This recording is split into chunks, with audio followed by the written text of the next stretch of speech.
Previously on Lost. I led Isildur into the heart of Mount Doom, where the ring was forged, the one place it could be destroyed. Cast it into the fire!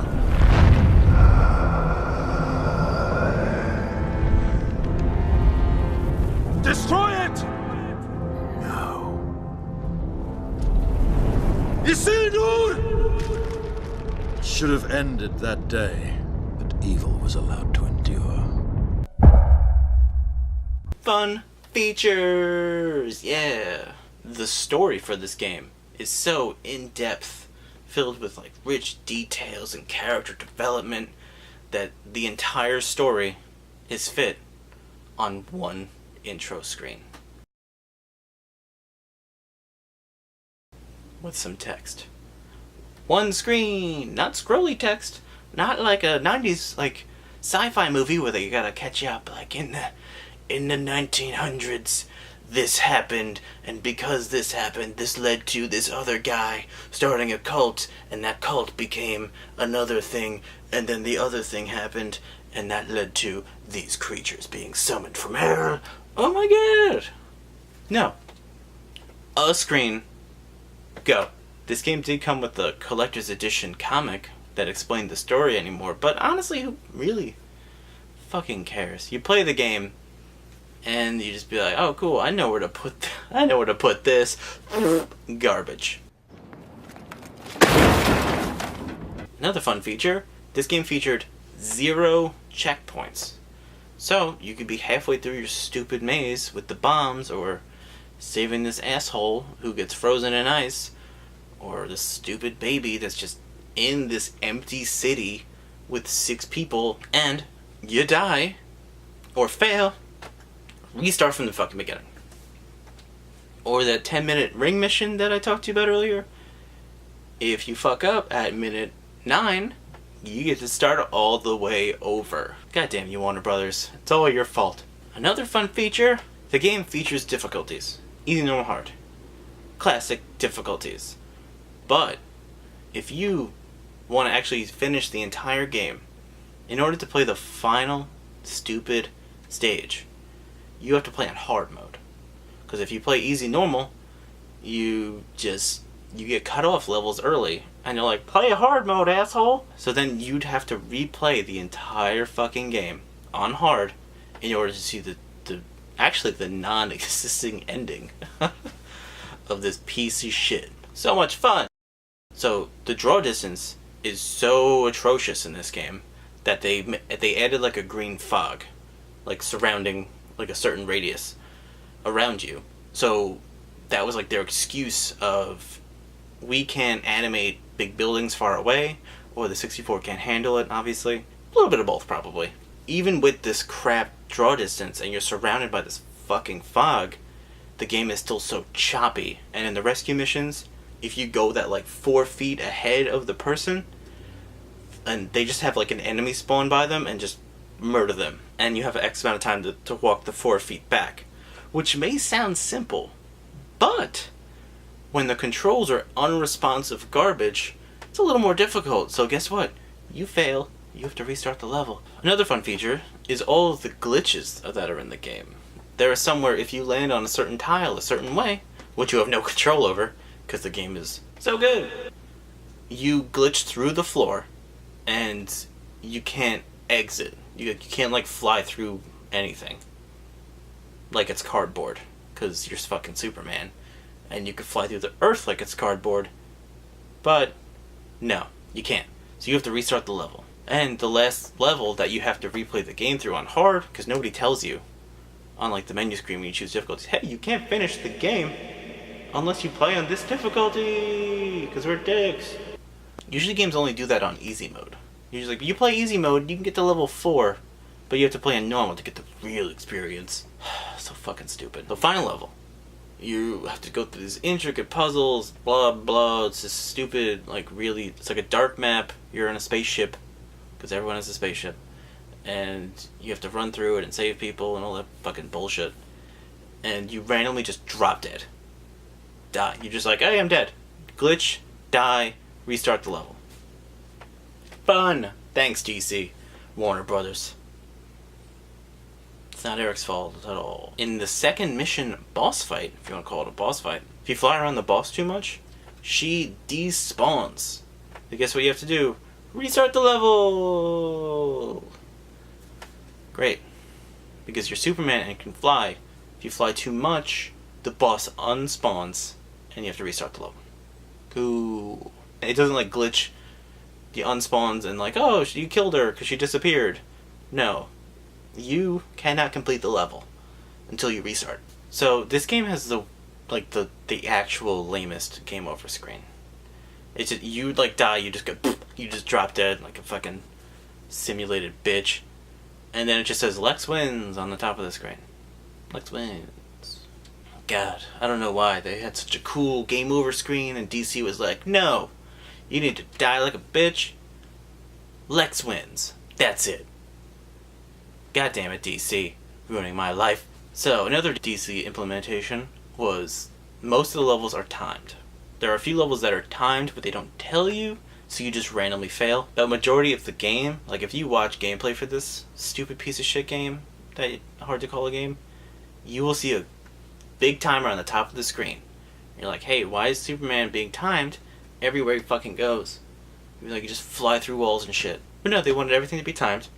And if the timer runs out, you fail. Fun! Everyone loves timers in missions and escort missions.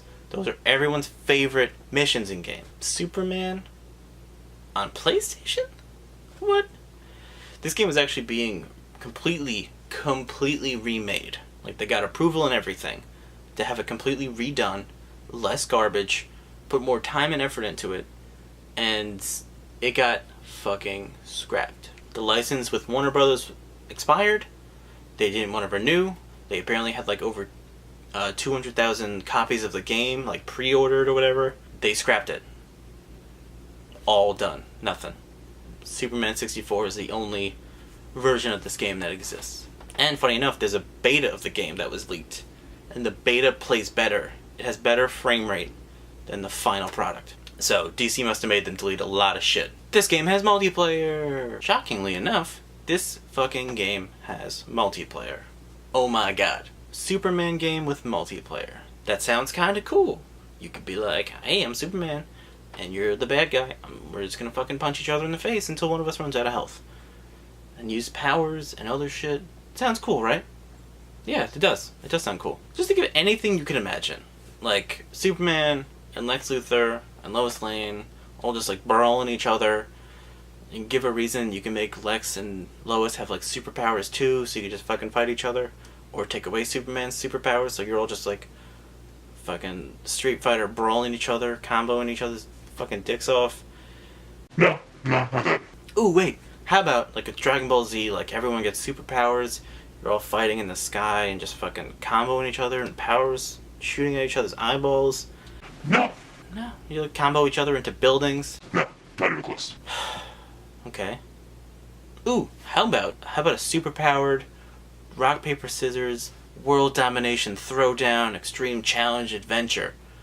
4-player versus. You wish, asshole. Okay. How about, I don't know, how about Superman taking a shit, and in the next stall it's Lex taking a shit, and you have to mash the A button, and the person that hits A the most takes the biggest shit, and that person wins. Oh, you wish, you little fucking sick shithead. What we'll actually do is a battle and a race mode. And I know what you're thinking, that sounds kind of cool. You like race each other with superpowers, you're like running and jumping over buildings and going through obstacles, and or just like superpower, like battle each other, getting like upgrades and pickups and fucking punching each other in the face. No, not even close. Wrong! In both modes, you're in this little fucking spaceship. You're Superman in a spaceship flying around. Both modes take place in first person, 4-player split screen, first person blocky bullshit. So it reminds me of the also Nintendo 64 game, Forsaken 64, which was a PC PS1 64 release. Also just got remastered, so I actually really like the fucking game. It's awesome.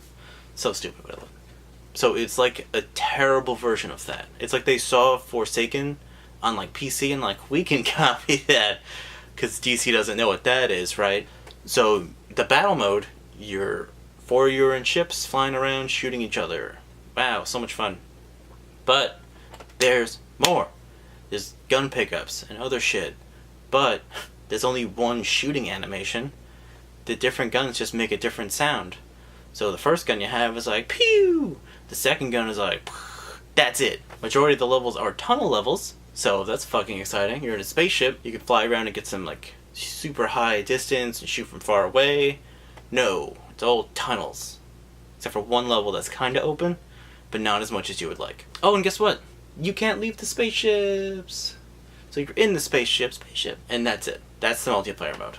Funny enough, the frame rate in the multiplayer mode is substantially better than the frame rate in the single player game.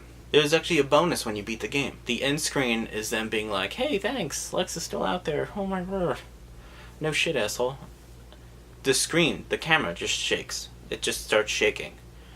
And I actually watched some speedrunner do it at Games Done Quick. And you can apparently play through the game with the camera like that, waving around like a fucking idiot. And then if you beat it again, the camera gets more crazy. Which is a cool feature, because you know the game's not completely broken anyway. Let's add a feature that makes the camera just start shaking for no fucking reason. Cool. So you beat the shitty game, air quotes game, because it's not fucking a game, and then it goes all Blair Witch. You're like, oh god, oh my god. Cool feature, guys. Titus Games is killing it. Ratings. So, as you know, this game is hot trash. It's garbage. This game is so shit. The average ratings were a 1 through a 4. The 4 being very generous. Just trying to be like a fair reviewer or whatever. There will be some people that enjoyed the game. It's like, hey, I'm just a person. Everyone has their own opinion. You can like this hot pile of shit if you want to. But the average reviews were pretty poor. Talking about unresponsive controls, the terrible frame rate, short draw distance, the repetitive sounds, and just how not fun it was. Get out of my life. You're absolute shit. Oh, and funny enough, Nintendo Power gave it a 4.7. Absolutely crazy, because this game is so bad. The fact that this game got over a 2 at all blows my mind. Sales. This game actually did sell a decent amount. You slap the Superman face on it. You got some people that are like, oh, Superman game, I haven't seen one of those in a while. And they're going to buy it. This game actually moved over 500,000 copies. It was actually pretty solid numbers, honestly. It made it the third top N64 game at the time, which is sad and shocking, but mostly sad. This game was profitable until they canceled the PS1 version, and then they just hemorrhaged money. So in closing, I understand that the licensing really grabbed them by the balls and just fucked up everything that they originally planned.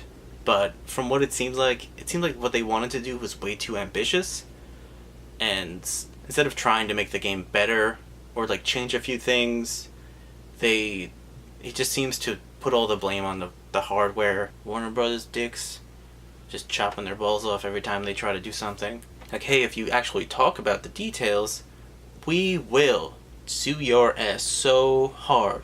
There's no way that this absolute pile of shit was 100% because of Warner Brothers. There's gotta be other shit he's not talking about. The idea that Warner Brothers made them stop working while they approved something, that just seems like you're gonna make something that's gonna fail. If they push it out like that, it just makes it seem like it's just a cash grab. That's all it is. Anything licensed is a cash grab because you already have an audience. So if it's a new IP or anything like that, everyone's gonna be skeptical because I've never heard of that. That's not based on something I know. If you want to just play the dick, let's go with Eric.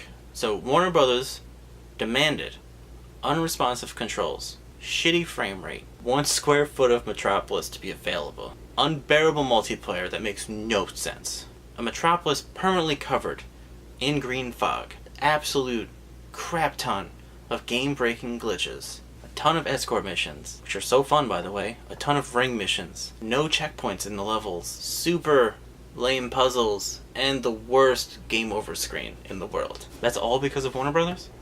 You had nothing to do with that? Honestly, I have no idea. And just think, you would have made a profit too if it wasn't for that meddling Warner Brothers canceling your PS1 version. Okay, so that's that. Did anyone actually like Escort Simulator 99? Or Super Fly Through Rings Man for Nintendo 64? Did anyone actually enjoy it? Did you enjoy it when you were younger? Have you tried it lately? It's a fucking child. And I'm like, what is this piece of shit? Let me know what you think down below. I will make the bad games a regular thing in the rotation. So if you actually liked it, let me know. If not, I don't know, fuck you. I don't fucking know. Shit. I'm just having fun here. Don't be a dick. Alright, well, thanks for watching. There's no way you watched this whole thing through. And I'll see you jerks later.